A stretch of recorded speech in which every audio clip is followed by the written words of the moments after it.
Segala puji hanyalah milik Allah Subhanahu wa taala. Salawat serta salam atas junjungan alam baginda Rasulullah sallallahu alaihi wasallam serta atas keluarga dan sahabat-sahabat Rasulullah. Ketakziman kami dan cinta kami yang terutama untuk murabbina Abuya Syekh Haji Amr Al-Khalidi.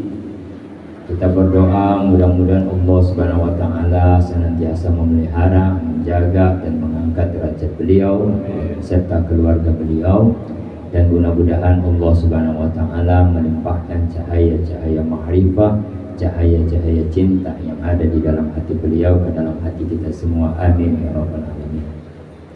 Dan juga ketakziman dan cinta kami untuk guru kita Wali Jakarta, mudah-mudahan senantiasa dipelihara, dijaga, diberikan ketabahan, kesabaran oleh Allah Subhanahu wa taala, dan mudah-mudahan diberikan jalan keluar untuk setiap persoalan-persoalan yang dialami, dan mudah-mudahan keluarganya senantiasa dipelihara dan dijaga oleh Allah Subhanahu wa taala. Amin ya rabbal alamin.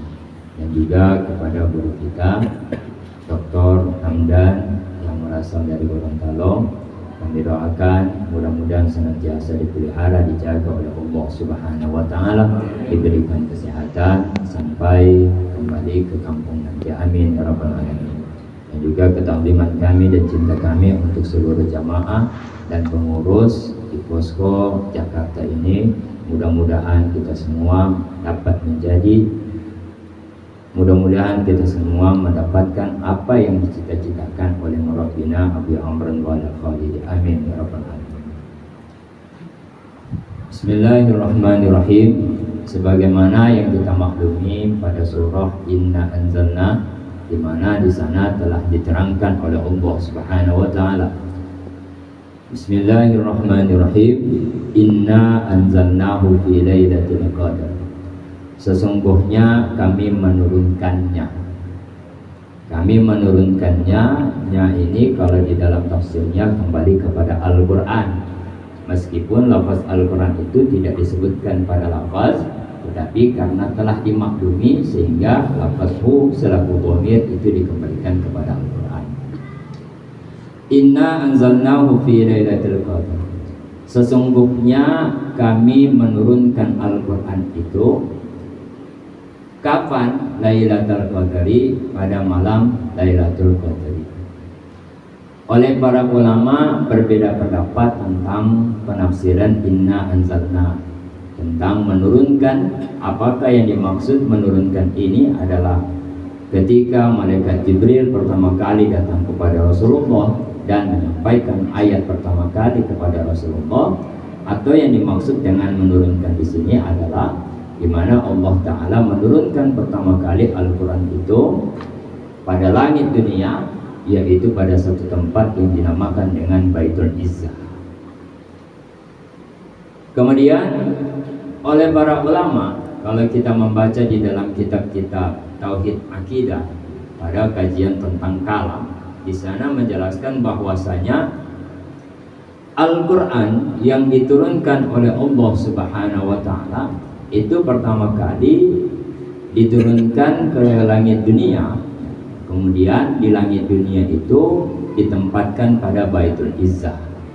Lalu setelah itu malaikat Jibril diperintahkan oleh Allah untuk menyampaikan ayat-ayat Al-Quran yang telah diletakkan Al-Quran itu pada Baitul Izzah, untuk menyampaikan ayat-ayat tersebut kepada baginda Rasulullah SAW. Di mana masa disampaikan ayat-ayat tersebut seperti yang kita maklumi, masanya adalah 23 tahun lamanya.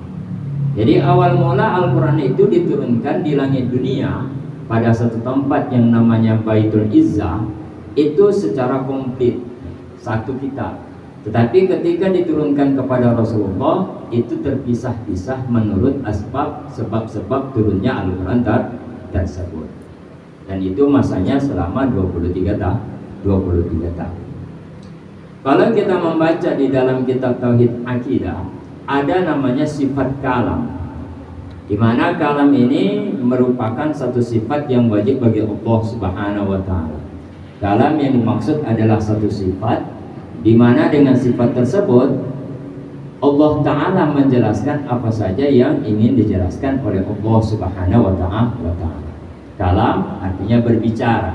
Jadi berbicara ini merupakan satu sifat yang wajib bagi Allah Subhanahu wa Ta'ala, di mana dengan sifat berbicara itu Allah menjelaskan segala sesuatu kepada selain Allah Subhanahu wa Ta'ala.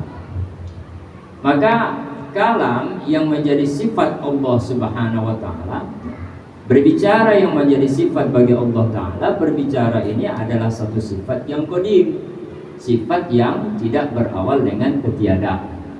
Dan berbicaranya Allah Ta'ala ini berbeda dengan berbicara selain Allah Ta'ala. Jadi Allah bersifat dengan berbicara, kita juga bersifat dengan berbicara. Yang namun berbicara kita berbeda dengan berbicara Allah. Bagaimana perbedaannya? Perbedaannya, berbicara Allah itu tidak ada huruf dan tidak ada suara. Sementara berbicara kita ada hurufnya dan ada suaranya. Dan berbicaranya Allah Ta'ala itu tidak dengan perantara lisan, tidak dengan perantara lidah, tidak dengan perantara alat-alat apapun.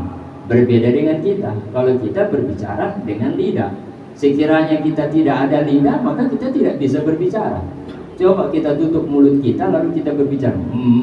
Bagaimana cara yang berbicara? Akhirnya tidak ada orang yang paham. Jadi itu perbedaan antara berbicaranya Allah dengan berbicara kita. Sehingga jangan nanti ketika kita mendengar ayat-ayat yang menjelaskan bahwasanya Allah berbicara, lalu terbayang pada kita, oh berarti Allah punya lidah, Allah punya mulut. Dan ketika Allah berbicara berarti ada kalimat-kalimat, ada huruf-huruf yang keluar dari lidahnya Allah Subhanahu wa Ta'ala. Itu tidak seperti demikian. Nah, persoalannya Al-Quran juga disebut sebagai kalamullah. Al-Quran juga disebut sebagai kalamnya Allah. Nah, ketika Al-Quran ini disebut sebagai kalamnya Allah Ta'ala, maka oleh para ulama mengatakan bagaimana tentang Al-Quran yang disebut dengan kalamullah. Apakah Al-Quran ini sama seperti yang dikatakan oleh ulama tauhid akidah, kalam yang menjadi sifat bagi Allah, yaitu berbicaranya Allah, di mana Al-Quran ini juga dia adalah sesuatu yang qadim sebagaimana sifat kalamnya Allah Ta'ala. Maka dalam hal ini oleh para ulama mengatakan, oh tidak, Al-Quran itu berbeda dengan sifat kalamnya Allah. Sekalipun Al-Quran itu dinamakan dengan kalamullah, dengan kalam Allah.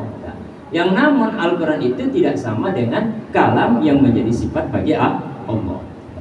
Kenapa? Karena kalam Allah itu tidak ada huruf, tidak ada suara. Sementara Al-Quran yang kita baca sehari-hari, dia ada huruf, ada suara. Kalau kita katakan kalam sebagai sifat yang wajib bagi Allah, kalam itu adalah satu sifat yang qadim. Sementara Al-Quran ini adalah sesuatu yang sifatnya baharu. Maka Al-Quran itu oleh para ulama mengatakan Al-Quran itu sifatnya baharu. Dia awalnya tidak ada, kemudian menjadi ada. Hanya saja karena Al-Quran itu dinamakan dengan nama lain, yaitu kalamullah, sehingga oleh mayoritas ulama melarang bagi umat Islam untuk mengatakan Al-Quran itu sebagai sesuatu yang baharu. Kenapa dilarang? Karena dikhawatirkan akan merembet kepada sifat yang ada pada Allah Subhanahu wa Ta'ala, sehingga kita mengatakan bahwa sifat kalam yang ada pada Allah adalah sifat yang baharu. Jadi itu sedikit pengetahuan tentang apa yang ada di dalam pelajaran tauhid akidah. Kemudian masih menyangkut tentang inna anzalnahu fi lailatul qadar. Lailatul qadar sebagaimana yang disebutkan pada ayat selanjutnya, wa ma adraka ma lailatul qadar. Allah Ta'ala pada ayat selanjutnya bertanya, tahukah engkau apa itu Lailatul Qadar? Ketika Allah mempertanyakan tentang Lailatul Qadar, ini tidak menunjukkan bahwasanya Allah tidak tahu tentang apa itu Lailatul Qadar. Allah Maha tahu dengan segala sesuatu. Adapun pertanyaan itu oleh para ulama mengatakan pertanyaan itu tujuannya lita'zim. Pertanyaan itu bukan tujuannya untuk mencari pemahaman, pertanyaan itu bukan karena ingin tahu, malah sebaliknya pertanyaan itu karena Allah Ta'ala ingin mengagungkan tentang Lailatul Qadar itu sendiri. Sama seperti kita begini, kamu kenal wali enggak? Jadi ketika saya bertanya kepada seseorang yang tidak tahu wali, seolah-olah saya tidak mengenal wali. Padahal bukan berarti saya tidak mengenal wali, dan bukan berarti saya ingin bertanya tentang wali. Ketika saya katakan, kamu tahu nggak siapa itu wali? Ketika saya katakan seperti itu, sebenarnya saya ingin mengatakan kepada orang itu, sebaiknya kamu agungi, sebaiknya kamu muliakan wali ini, karena dia adalah orang yang mulia. Maka seperti itulah firman Allah Ta'ala, wa ma adraka ma Lailatul Qadar. Ketika Allah Ta'ala mempertanyakan tentang Lailatul Qadar, sesungguhnya Allah bukan ingin mempertanyakan Lailatul Qadar itu, tetapi Allah Ta'ala ingin mengangkat atau ingin mengagungkan tentang Lailatul Qadar. Nah,